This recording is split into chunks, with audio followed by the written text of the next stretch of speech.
नमस्ते भाइ बहिनीहरू। आज हामी चाहिँ कक्षा 11 को एउटा इम्पोर्टेन्ट च्याप्टर केमिकल इक्विलिब्रियमको बारेमा डिस्कसन चाहिँ गर्न गइरहेका छौँ। आज इन्ट्रोडक्सन क्लास हुनेछ। आगामी भिडियोजहरूमा चाहिँ हामी यस बारेमा अरू पनि स्टडी चाहिँ गर्नेछौँ। कम्प्लिट च्याप्टर स्टार्टिङ हामी चाहिँ केमिकल रिएक्सनबाट चाहिँ गरौँ।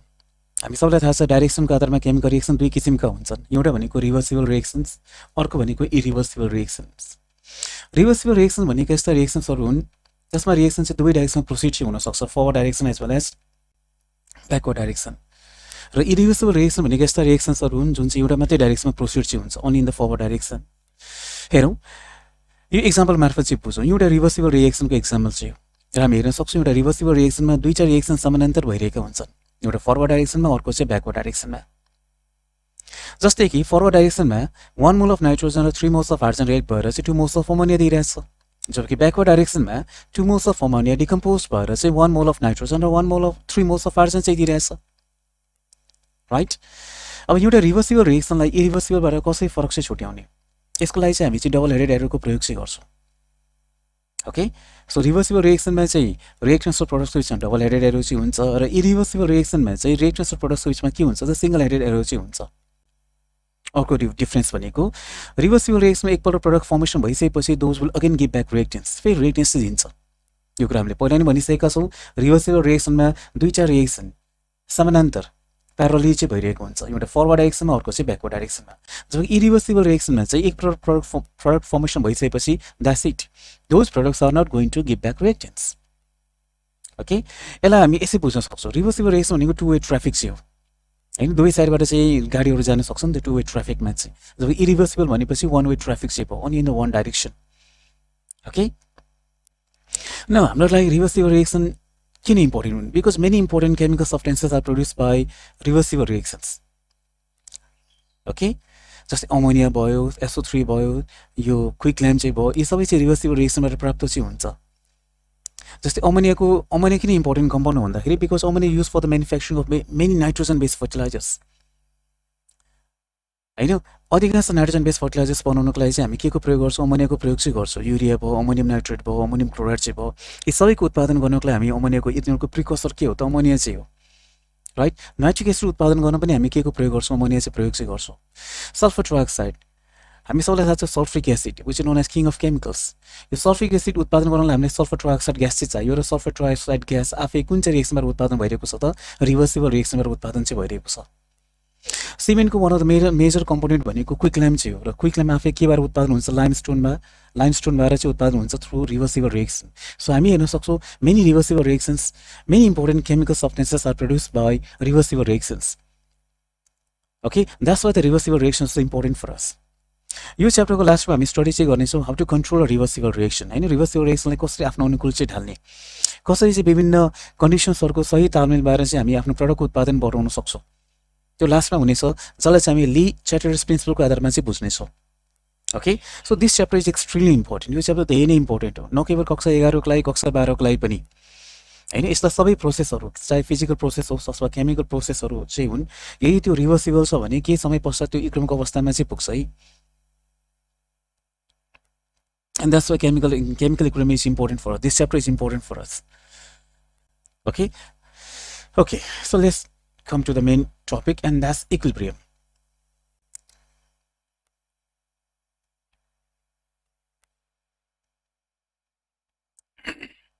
ल हेरौँ, हामी सबैलाई थाहा छ रिभर्सिबल रिएक्सनमा दुईवटा रिएक्सन चाहिँ समानान्तर भइरहेका हुन्छन्, एउटा फरवर्ड डाइरेक्सनमा, अर्को चाहिँ ब्याकवर्ड डाइरेक्सनमा।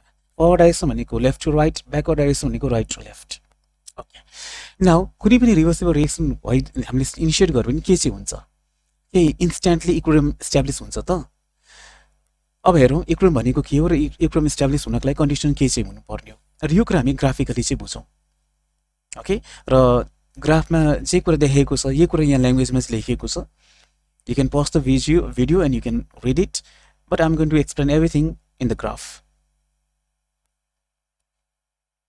हेर, जब हामी कुनै पनि रिभर्सिबल रिएक्सन स्टार्ट चाहिँ गर्छौँ, सुरुमा चाहिँ rate of forward reaction high चाहिँ हुन्छ र रेट अफ ब्याकवर्ड रिएक्सन लो चाहिँ हुन्छ। इनफ्याक्ट T=0 मा रेट अफ ब्याकवर्ड रिएक्सन त 0 नै हुन्छ। हेर, जस्तै हामीले भन्यो कि यहाँ दुईवटा रिएक्सन समानान्तर भइरहेका छन्, एउटा फरवर्ड डाइरेक्सनमा, अर्कोमा ब्याकवर्ड डाइरेक्सनमा। तर जब हामी रिएक्सन स्टार्ट चाहिँ गर्छौँ, हामी रिएक्टेन्स लिएर स्टार्ट गर्छौँ। मानौँ हामी अमोनियाको उत्पादन चाहिँ गर्न चाहन्छौँ, भने हामीले के लिएर स्टार्ट गर्ने भन्दाखेरि नाइट्रोजन हाइड्रोजन लिएर स्टार्ट गर्ने हो नि त। सो सुरुमा हामीसँग चाहिँ नाइट्रोजन हाइड्रोजन हुन्छ, अमोनिया त हुँदैन नि त at T equals to 0। T equals to 0 मा हामीसँग अमोनिया छैन, हामीसँग के मात्रै छ त नाइट्रोजन हाइड्रोजन मात्रै चाहिँ छ। So rate of forward reaction के हुन्छ, हाई हुन्छ र ब्याकवर्ड रिएक्सनको रेट के हुन्छ, 0 चाहिँ हुन्छ हैन। के भएर फरवर्ड रिएक्सनको रेट, फरवर्ड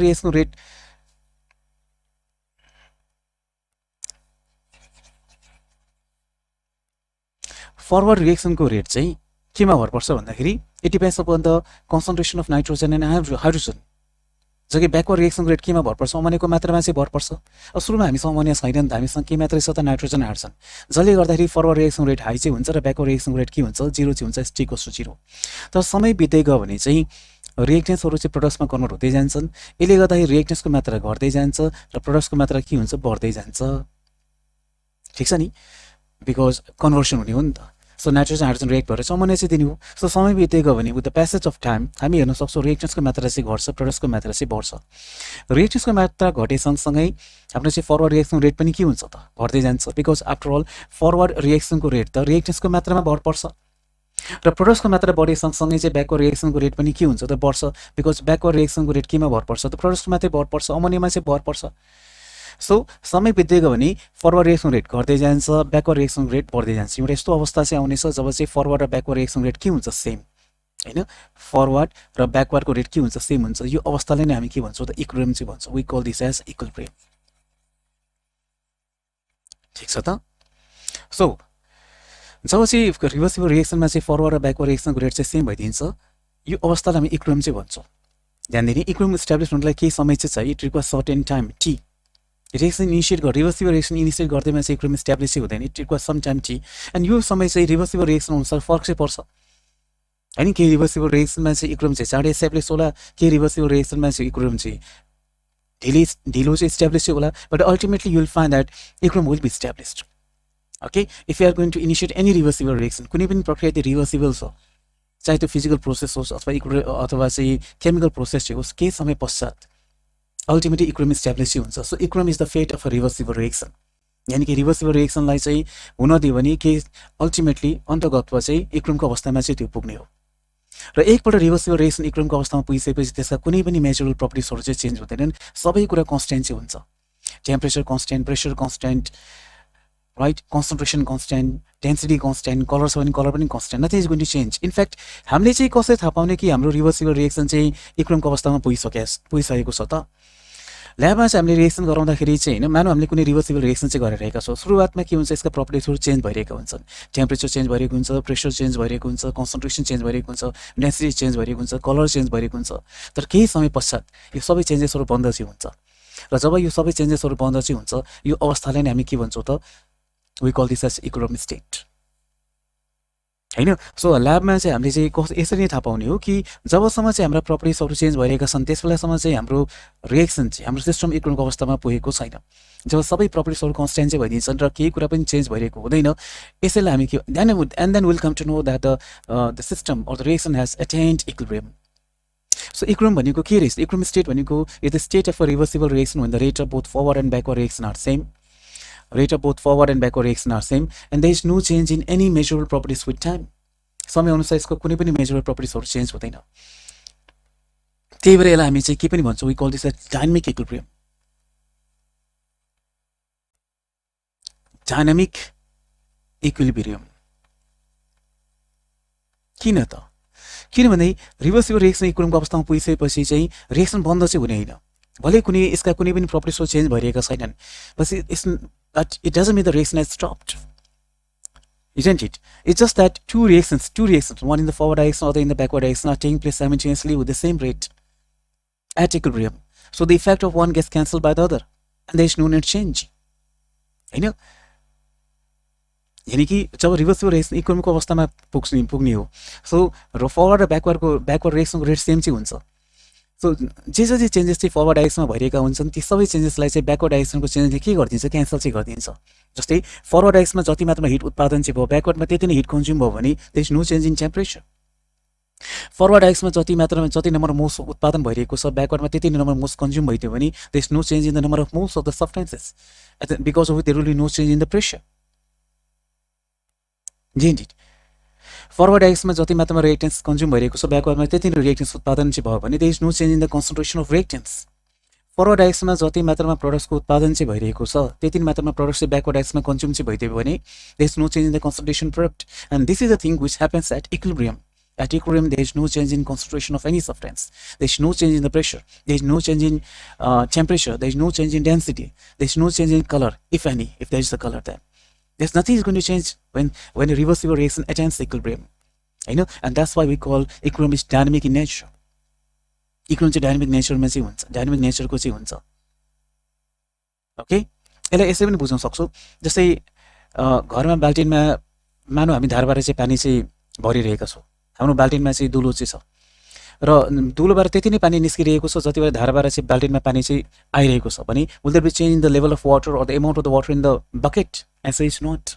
इक्विलिब्रियम भनेको त्यही अवस्था चाहिँ हो हैन। एकपल्ट रिभर्सिबल रिएक्सन इक्विलिब्रियमको अवस्थामा पुगिसकेपछि यसका कुनै पनि मेजरेबल प्रपर्टिजहरु चेन्ज हुँदैन। Nothing is going to change with time, everything is going to remain constant.